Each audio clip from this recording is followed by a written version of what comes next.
Let's go. I wake up to a little bit of drool on my pillow, feel like it's gonna be a bad day. Yeah, I'm tired of shit, and the coffee ain't hit yet, damn ain't. No one inside the paddock expected the quiet murmur that spread through the garages that afternoon. The lap times weren't public, the cameras weren't rolling, and yet every engineer, every rider, every insider felt it. Something inside Yamaha's box had shifted. And the moment Dani Pedrosa stepped out of his own debrief, shook his head slightly, and said, "They're not the same Yamaha anymore." A new tension swept across the grid. He wasn't talking about regulations, he wasn't talking about the new V4. He was talking about one rider, a rider who had only completed a handful of tests, a rider who had forced a factory to question everything it once believed. Toprak Razgatlioglu had arrived, and the shockwaves were only beginning. Something about Pedrosa's tone unsettled people. He rarely made big statements, he almost never spoke in absolutes, but this time the words came out with an unusual certainty.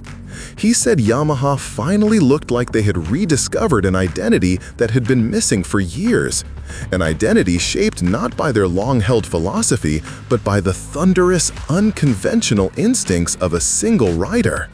Pedrosa, who had spent years chasing perfection in small details, had watched Toprak's tests up close. He saw the ultra-late braking, he saw the violent rear-wheel pivots, he saw the way the bike seemed to twist under him yet never fall out of rhythm. Toprak Razgatlioglu had arrived, and the shockwaves were only beginning. According to insiders, Pedrosa muttered something quietly to his KTM crew after one of Toprak's runs. "This is not the Yamaha I used to race against." For a decade, Yamaha had built bikes for precision and fluidity, elegant arcs, deep lean angles, smooth transitions. That era was gone. Every time Toprak returned to the box, engineers scrambled, not because something was wrong, but because he demanded more, pushed harder, and refused to ride within the limits the bike had been designed for. But as Pedrosa's comments spread, another voice, one just as respected, would cast a very different shadow over Yamaha's future. Long before MotoGP pundits argued about his breaking points, Toprak Razgatlioglu learned to ride in a world with no reference markers at all. In the streets of Sakarya, Turkey, riders didn't speak in tenths of a second or apex speed. They spoke in instinct, fearlessness, and feel. Toprak grew up sliding motorcycles in empty lots while other kids played soccer. He learned traction by losing it. He learned control by nearly losing control. And he learned focus from his mentor, Kenan Sofuoglu, the man who turned raw chaos into world-level precision. By the time Toprak burst into the European pipeline, coaches said he rode as if gravity applied differently to him. In Superstock, then Supersport, he became a highlight reel of impossible saves and even more impossible overtakes. But it was World SBK where he became a phenomenon. The Yamaha R1 was never meant to be ridden the way Toprak rode it, yet he bent it, twisted it, even bullied it into submission. He could stop it on a dime, rotate it in a space no one else attempted, and fire it out of corners with the rear tire screaming for mercy. When he switched from Yamaha to BMW, he stunned the paddock again, showing he wasn't afraid to throw away comfort for a challenge. Every step of his career carried the same message. He adapts to nothing. The bike must adapt to him. MotoGP teams had whispered about him for years, but until Yamaha tore up its blueprint and drew a new one, the timing wasn't right. Now, in 2026, the timing is perfect. Casey Stoner doesn't exaggerate, he doesn't sugarcoat, he doesn't engage in dramatics. So when he spoke about Toprak's 2026 debut, the entire paddock froze. Stoner praised him as one of the most spectacular riders I've seen. But then he added the line that detonated across social media and TV panels. The Yamaha might not let him be himself. Suddenly, the optimism around Yamaha and Toprak collided with a harsh reality. Yamaha had just begun its transition away from the iconic inline-4 that defined 2 decades of their identity. The 2026 V4 project was massive, expensive, and still in its adolescence. They were chasing Ducati's aerodynamic mastery. They were chasing KTM's explosive front-end stability. They were chasing Aprilia's turning precision. The truth was painful. Yamaha was playing catch-up. Stoner's fear wasn't about Toprak's talent. It was about mismatch, a wild braking phenom paired with a platform still trying to find its character. He warned that MotoGP rookies, no matter how gifted, can lose months trying to adapt to a bike that doesn't speak their language. It wasn't Toprak he doubted, it was Yamaha. But then came the private tests that made even Stoner's words feel premature. The first whispers emerged from Aragon. A handful of Yamaha mechanics exchanged looks as they checked the sector data. A test rider joked that the rear brake lever might catch fire. And one engineer reportedly said, "This shouldn't be possible on a new prototype." Toprak wasn't easing in. He wasn't studying the bike, he was attacking it. He braked later than Yamaha's own testing plan allowed. He forced the rear to dance beneath him in ways the engineers could barely compute. And yet the lap times, especially on his longer runs, started creeping into territory no rookie should reach on a prototype V4. Then came Valencia. Every rider is watched at Valencia. And while Yamaha tried to keep expectations low, something happened during one of Toprak's mid-distance runs. Trackside observers noticed a detail. He was taking a line into turn 1 that didn't match a MotoGP trajectory. He braked later than anyone else on a Yamaha. He pivoted the bike in a sharper arc, and when he stood it up, the acceleration looked different, more violent, more direct. When he returned to the pits, the Yamaha garage was silent. Mechanics looked at each other with a mixture of disbelief and concern. He wasn't supposed to be this fast this early, not on this bike, not with this little data. But the faster Toprak went, the more a new tension formed, not with his rivals, but within Yamaha itself.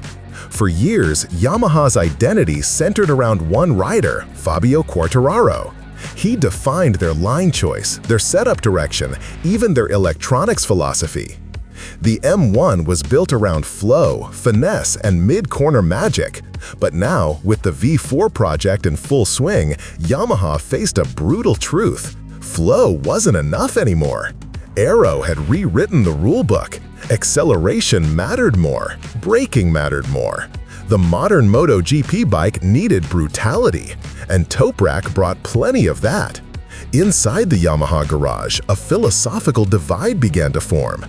Engineers who spent a decade refining corner speed geometry suddenly found themselves redesigning brake ducts, altering ride height strategies, and experimenting with ergonomics that matched a more aggressive riding position.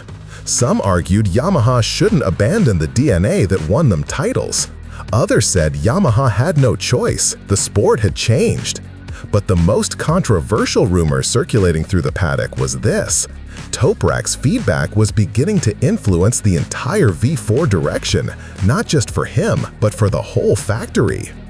Some insiders believed this was the first time since the Lorenzo era that Yamaha had allowed one rider to reshape the project at such a deep level. And then into this evolving, unstable environment walked a teammate who knew exactly how to stir things up. When Yamaha signed Jack Miller for the Pramac project, the paddock reacted with equal parts shock and excitement. Miller was raw. Miller was unpredictable. Miller was, in many ways, the MotoGP equivalent of controlled chaos. Pairing him with Toprak felt like building a garage powered by nitroglycerin. Two riders who love rear-wheel slides. Two riders who brake with reckless confidence. Two riders who demand a bike that responds violently, immediately, and without apology. What nobody expected was how well they'd work together. Miller immediately understood Toprak's language. During one test, after a run where Toprak complained about rear chatter under max braking, Miller laughed and said, "Mate, that's not chatter, that's just the bike screaming, please stop." But what stunned the engineers was how aligned their input was. Different styles, different backgrounds, same demands. For the Yamaha V4 project, this was a blessing and a curse. A blessing because consistency accelerates development.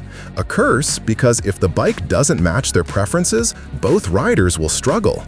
Yet while the garage chemistry looked lighthearted, the stakes behind it were anything but.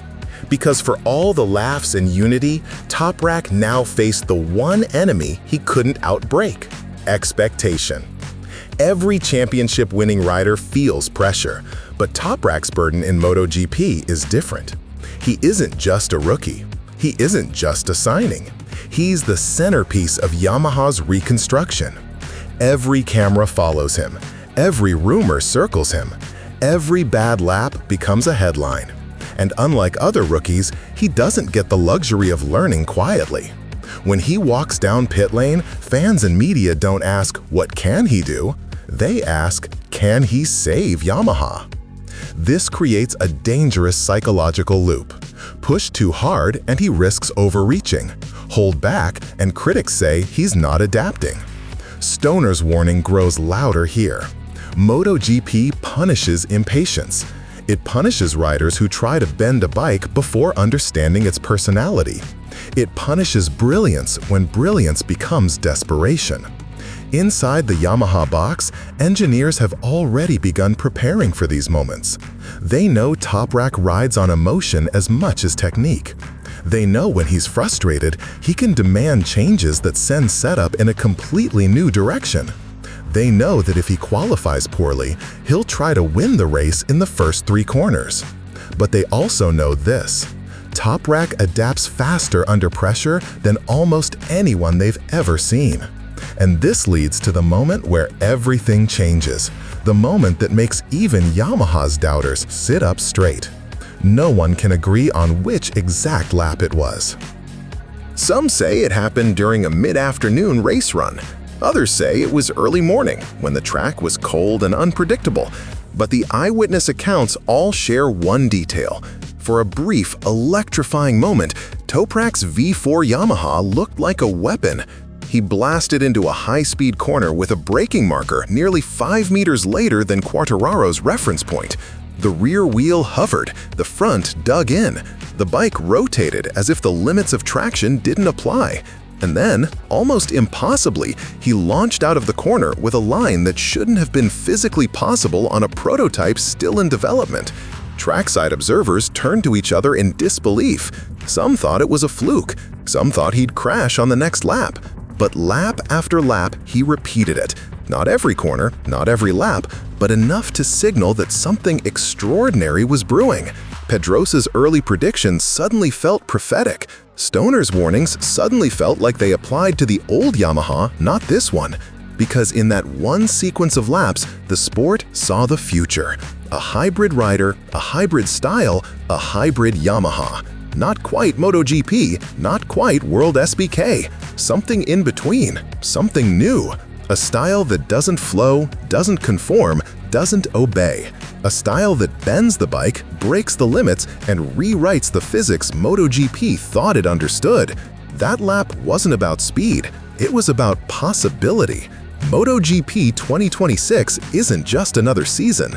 It's a collision of philosophies, eras, and expectations. And at the center of it stands Toprak Razgatlioglu, a rider who refuses to ride by anyone else's rules, a rider who might force Yamaha to abandon their history and force MotoGP to redefine its future. When the lights go out in Qatar, the paddock won't just be waiting for a debut. They'll be waiting to see whether the bike has changed the rider or whether the rider has changed the sport. And either way, nothing in MotoGP will ever be the same again.